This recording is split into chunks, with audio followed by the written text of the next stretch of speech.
Welcome everybody to Constellations Conversations with me, Robert Rowland Smith, and Nicola Dunn. Hello, Nicola. Hello, Robert. So our topic for today is constellations and meditations. I was going to offer some opening thoughts and then pass to you, Nicola, and I know you're particularly involved in this. You've got upcoming workshops and so on related to it, which I think you'll say more about at the end. Yeah. So constellations and meditation, what is the link between the two? At one level, there's no link between the two, insofar as you can constellate without meditating and you can meditate without constellating. So you don't have to necessarily bring the two together. But there are a few ways in which they are linked, and there are ways in which we can talk about. Perhaps in the most basic form, I suppose both constellations and meditation, if you were to walk into a bookshop, might be categorized under the same section, under self-help or psychology or something like that. They would both be practices broadly designed to improve the quality of one's inner life and by association, probably one's outer life as well in some way. So they're both practices ultimately, perhaps, to do with grounding or regrounding or recalibrating in some way, so that one's life and perhaps the life of those around you go a little bit better. So they're both a little bit self-helpy in the popular mind, and they're both kind of to do with grounding in some way or another. So they can be quite easily connected in that sense. I think there's another obvious sense in which they're connected, which is that both you and I, Nicola, I know this, will have a moment, usually at the beginning of a constellation, where we will have some sort of practice for a few minutes that seeks to ground people in the room and enable them to become present in some way. It might not be a full meditation as such. It might only be a minute or two of allowing people just to settle. But broadly speaking, there might be a meditation small m at the beginning of a constellations process to allow people to arrive in the space, and there might be one at the end as well. So there's a kind of empirical way in which the two are connected. But perhaps at the deepest level, we can talk about this. I would suggest both meditation and constellations might involve not only a greater contact with reality, but a summoning up of things, people, and phenomena who are not there and are making manifest of what's not necessarily normally present in the room. So a guided meditation, for example, might invite the participants to bring to mind, bring into being almost, people, spaces, places, and times that aren't in the room normally.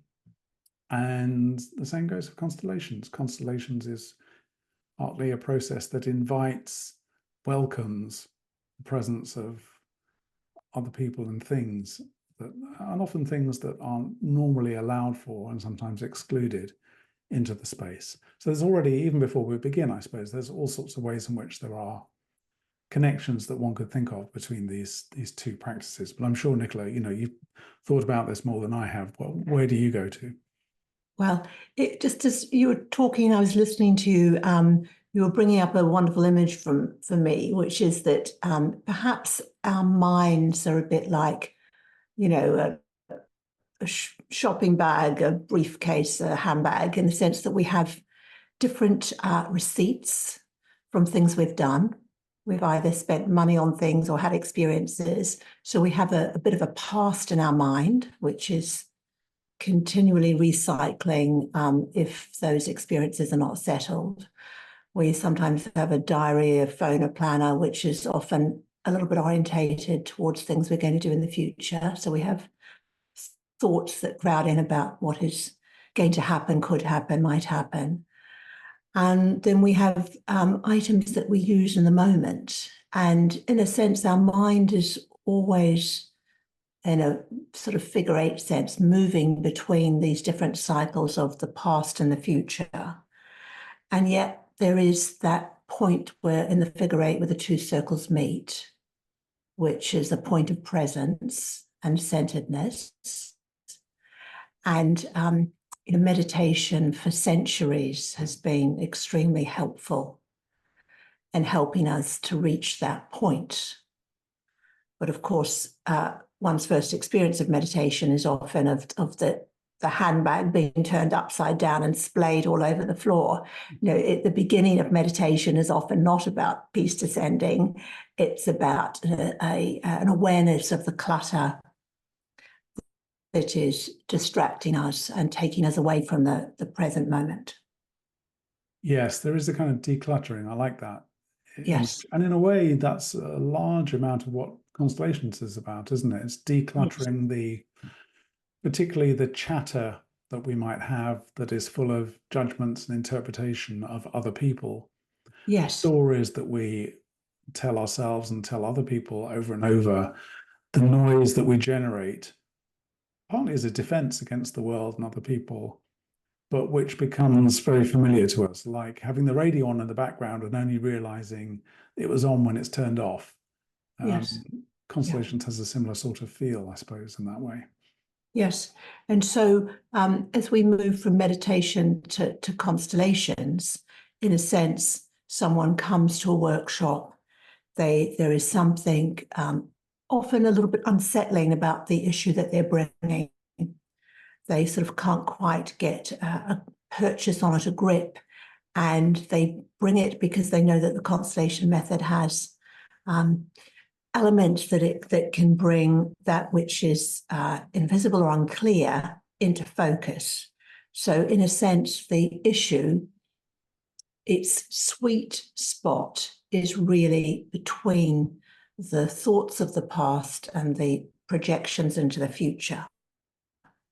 So as we both know, we may use the functions of a meditative process to really center the group, to bring them into really a sense of coherence, a little like, we have an image of a flock of geese flying in migration, and we have a sense that the group comes into some kind of harmony together, some collectedness, in order to attend and offer services to the issue holder's question. So that's in a sense why we start at that point.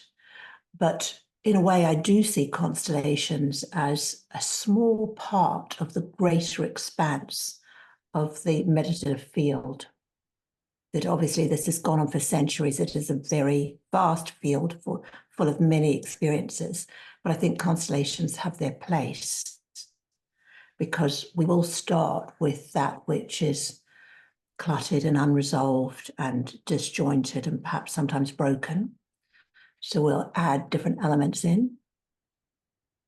And then we have this sense that there is a process, there is a subtle movement, where in meditation we might see that as a sort of a descent, something sort of coming down and gradually settling.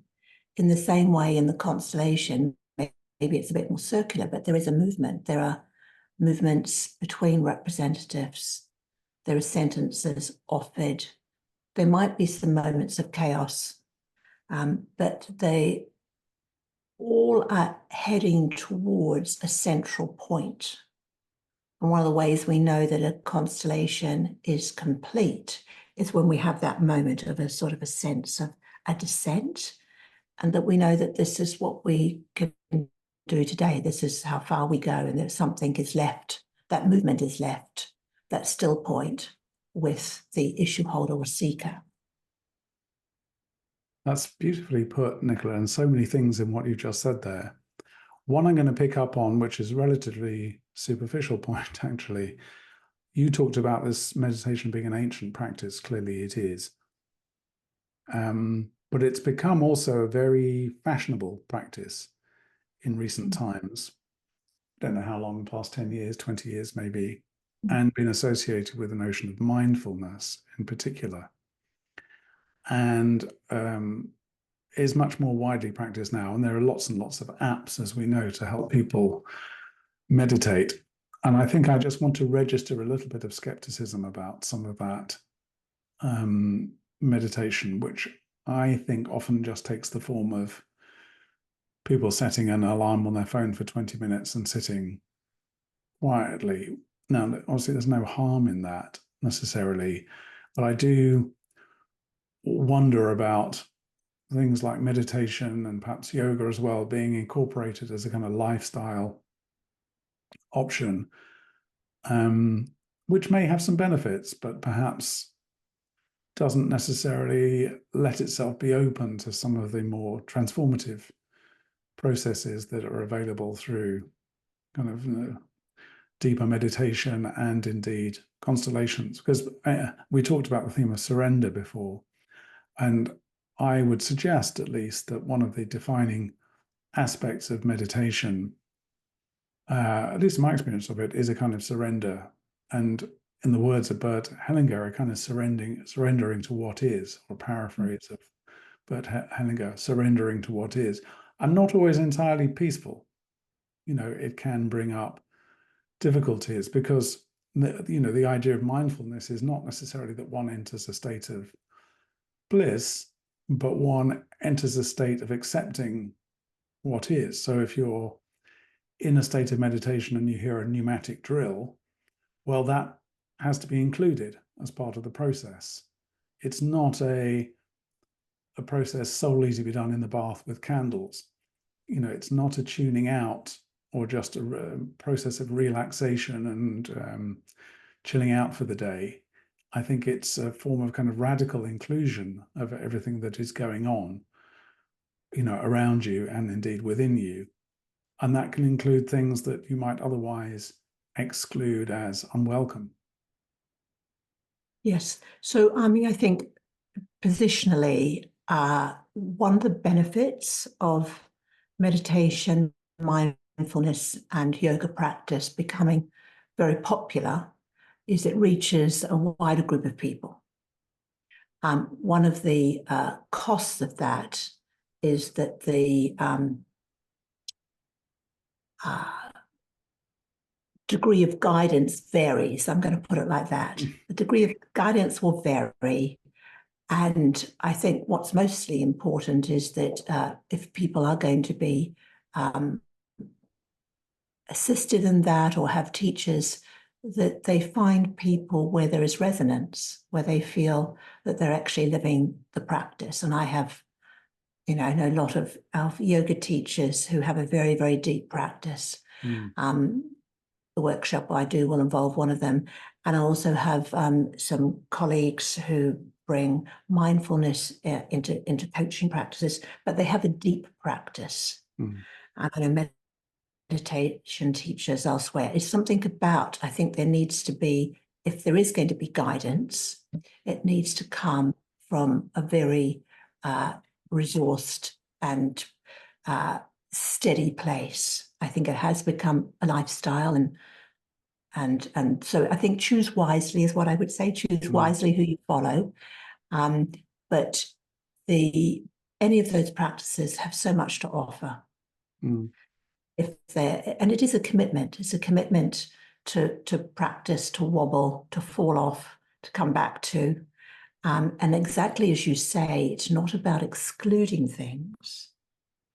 It's about inclusion, radical inclusion, because it is about taking that mindfulness, every step of your day, as challenging at first as that may be, but that the benefits and the coming back into that place, whether you're on the tube, as we would say in London, or whether you're driving your car on the freeway if you're elsewhere, that there's always a place to return to, and there's solace in that place. And in a sense, our constellation work it's about returning as well. It's about returning home. That's lovely. It is about returning home. I wonder if it's worth talking about, when we do properly integrated constellations and meditation. So I think particularly online, I do this, and maybe it's the same for you. But if I'm running an online constellation, either as part of that or as a way into it, I might invite the client or issue holder to follow in a meditation that I will be guiding whereby they will be asked to summon up people from their ancestry. So we're starting, say, with the mother and father, then with the grandparents and so on, so that they are visualizing, usually with their eyes closed, so visualizing internally the generations that precede them. So this is a constellation insofar as we're having an imaginary geographical configuration or setup brought into the room being the client's mind in this case. And it's a meditation insofar as it's slow, serious, and designed to have a kind of ceremonial aspect to it, I suppose, that's not to do with the everyday. We're not chatting about mum and dad here. We're not theorizing about the relationships with the grandparents. We are just very steadily and simply working through the different steps in that ancestral tree with a kind of rhythm to it. And I think the idea of a rhythm is important. I mean, for a lot of people who meditate, they'll use the breath, for example, as their metronome during a constellation, and they'll count up to 9 and then back down again. Or some people imagine going around the sides of a box. There are different methods for doing it. But I think in most cases, meditation has a rhythm to it, a rhythm of the heart. It might be the heartbeat, it might be the breath, it might be something else. And I think a constellation meditation follows that aspect insofar as when you or I would run a guided constellation in meditation form, it would also be quite consciously paced to achieve a kind of meditative rhythm. And the rhythm is something that is important insofar as it gathers the concentration, quietens the mind, and allows for a slow build of elements of the family system or ancestral system in some way. Yes, I think you're absolutely right that a meditation taking the form of a guided visualization has these components, and the guided part sets the pace. And obviously that could be done very rapidly with a particular result, or it can be done in a way that is a pace below normal rushing. And it is it gives the participants something to be in contact with, where they can slow their inner pace. Mm-hmm. And as you would say, if we were doing a resourcing exercise, let's say, and we were going and including the ancestors as they have occurred, they would be included, without judgment or preconception. Very much a constellation philosophy, and they would have the place. They would all have a place, and it would be positional, and it would be inclusive. And there is something about the process of doing that that is very settling and resourcing. Mm. And this, I'm describing this as slightly different to doing an intrapsychic constellation, which we might talk about at another time. Mm.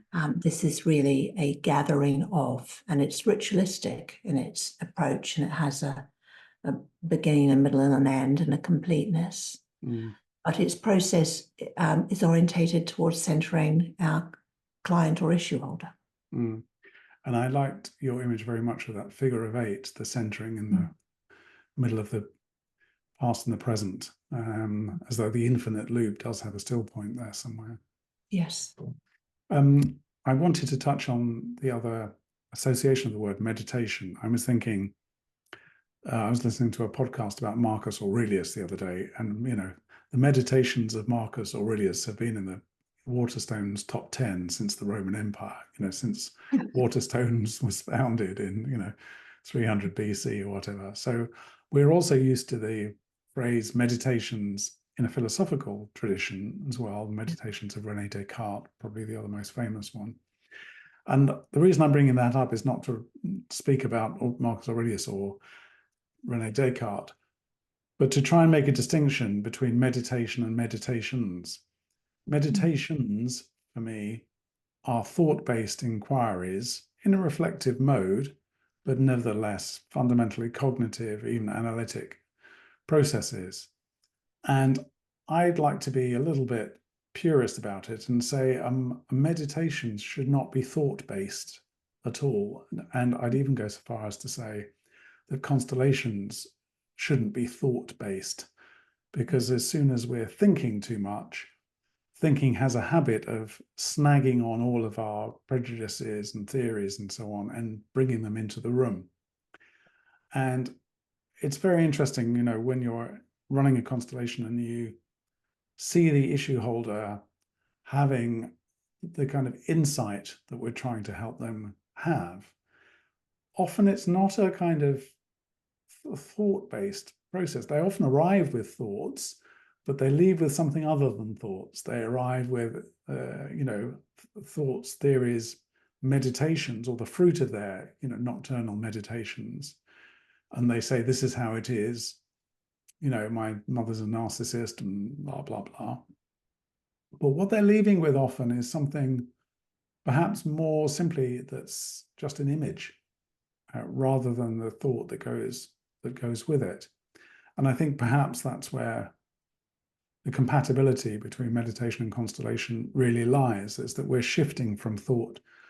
Maybe it's too crude to say from thought to image, but I think something like that at least. Yeah, I mean, I would say someone comes, as we all do, you and I have done ourselves, and we've had our own constellations. We come with our thoughts. They're often a bit fixed. And the constellation process is about loosening those thoughts, loosening, you know, the laces of life, let's put it like that. So we're a little bit more interested in the space that's going to emerge around those thoughts and what might come into that space. But part of the process first is to loosen those thoughts. We hear the thoughts of the issue holder or seeker, but, you know, as I've said before, we don't buy shares in them, because otherwise we're not, you know, really useful in any way to the issue holder or seeker. So there's a sort of a loosening that happens and a spaciousness, and then out of that something new emerges. And as you say, it'll start probably more as a sensation. And out of the sensation, there may be images, and perhaps at the end there might be new thoughts, but they're not grafted onto old thoughts. They're new thoughts that have arisen out of a different experience. And in that way, it is very meditative, because it is not about what the conscious mind is offering. It's the gift, in a sense, of the unconscious. The loosening of the laces is brilliant. And I think loosening the laces of the I, or the self, is part of that. I mean, if you run with the hypothesis that who we are is the person who identifies most with our own thoughts, you know, we are our thoughts. The I that we claim to is the I who has the thoughts that I have. Then both constellations and meditation enable the loosening of that. You know, I'm no longer associated with my thoughts. I'm associated with what arises, with what is, even if I'm associated at all. There is a letting go of the I. You know, that is quite, I mean, I don't want to overstress this because it sounds a bit too mystical, but I think it is an ego-reducing practice in both cases, both constellations and meditation, that they do interrupt the very rapid attachment of the thoughts to the I and the I to the thoughts, as though they're one and the same thing. Yes, and most of us, after you've lived life a bit, we're incredibly tired of our own egos. Yeah, exactly. We know what they're going to say, we know what they're going to think and feel, and it's just, you know, we're pleading for something new and different. Yes. And maybe those are the challenges of midlife, you know, that we're saying, please, not more of the same. Please give me something. Not more of me. Yeah. Oh. Not more of me. I've had enough of me. Yeah. And maybe that's the other arcs of life that are possible, whether you're 25 and having a quarter life, you know, moment, or you're 30, 40, or 50 or beyond, that somehow we plead for something more. And of course, meditation, mindfulness, and yoga taken very seriously in connection with constellations, they're that opening. They offer us a vista into something else. They do.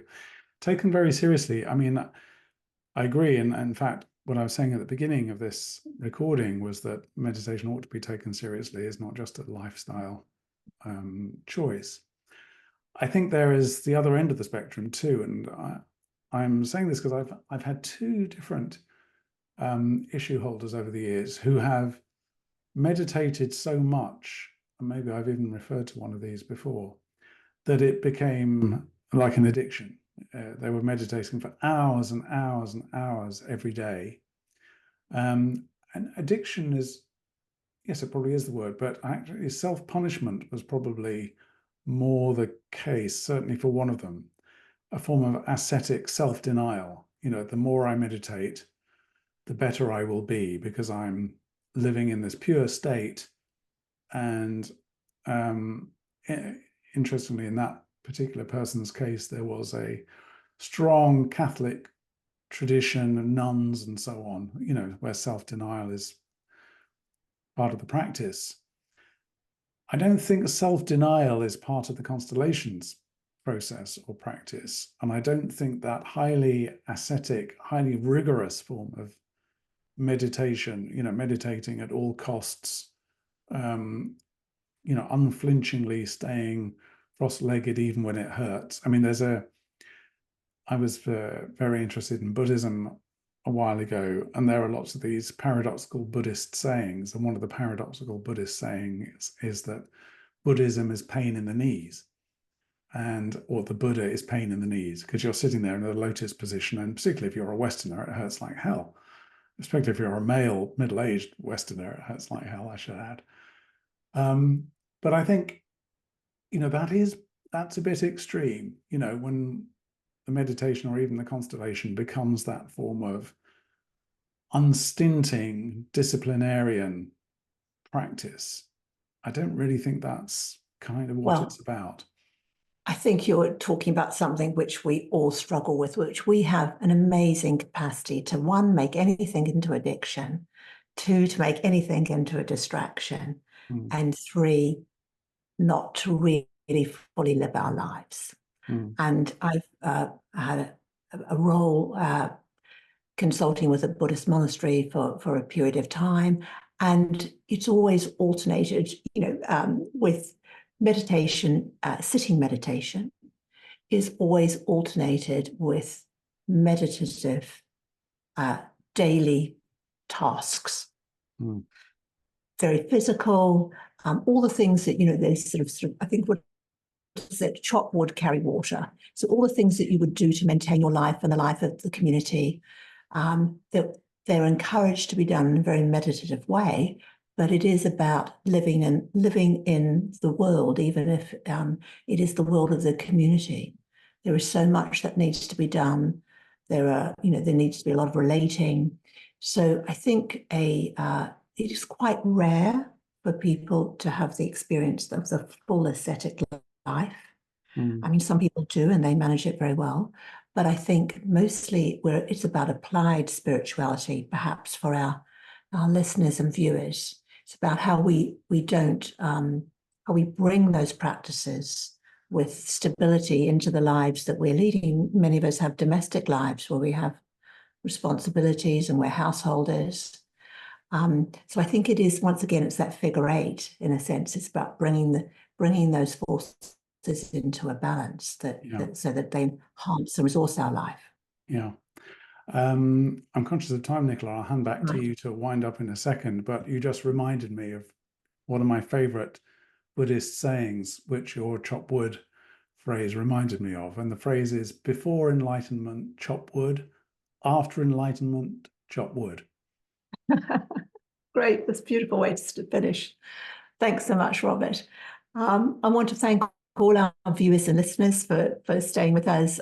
Please like, subscribe and share, because that encourages us, and leave a comment if you feel inclined. We're open to requests like middle-aged Constellation DJs. And we hope to see you again. I wanted to mention, as Robert said at the beginning, that I have I'm doing a yoga meditation Constellations retreat for a number of days in France in August, and anyone who's inclined would be most welcome. So the details are below this video. We look forward to seeing you again. Thank you. Thank you, Robert.